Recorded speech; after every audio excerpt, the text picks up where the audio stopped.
اللہ تعالیٰ جس آدمی کے مال میں، صحت میں، وقت میں، زندگی میں برکت پیدا کرتے ہیں، اللہ تعالیٰ اس کی ہر چیز کو خیر میں لگا دیتے ہیں۔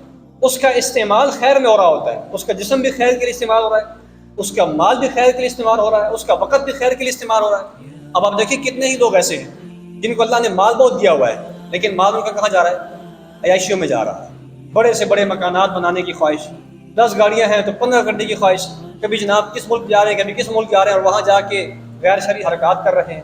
کیا ہے جی؟ پیسہ ہے تو لٹانا بھی تو ہے، ختم بھی تو کرنا ہے اس کو اسی طرح۔ تو یہ اللہ تعالیٰ ان کے مال سے برکت کو اٹھانے کا، ان کا جسم، ان کا وقت، ان کا مال خیر کے کاموں میں نہیں رکھتا ہے۔ ایسے آدمی سے جو عیاش آدمی ہے، اس سے آپ کہیں کہ یار کسی خیر کے کام کے لیے آپ 10 روپے دے دیں، 10 روپے دیتے ہوئے جان جائے گی، وہی بندہ جوئے پہ لاکھ روپے لگا دے گا، لیکن 10 روپے کسی خیر کے کام میں خرچ کرنے کے لیے تیار نہیں ہو۔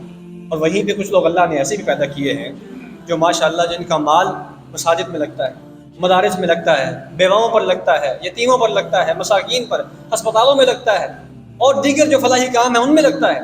تو انسان کے مال کا خیر کے کاموں میں خرچ ہونا یہ بھی اللہ کی طرف سے برکت ہے، بہت بڑی برکت ہے۔ اللہ ہمیں ایسا ہی بنا دے کہ ہماری زندگی کا ہر لمحہ خیر کے کام میں خرچ ہو، کبھی بھی ہمارے جسم کا کوئی لمحہ جو ہے، ہماری زندگی کا کوئی لمحہ شر کے کاموں میں صرف نہ ہو۔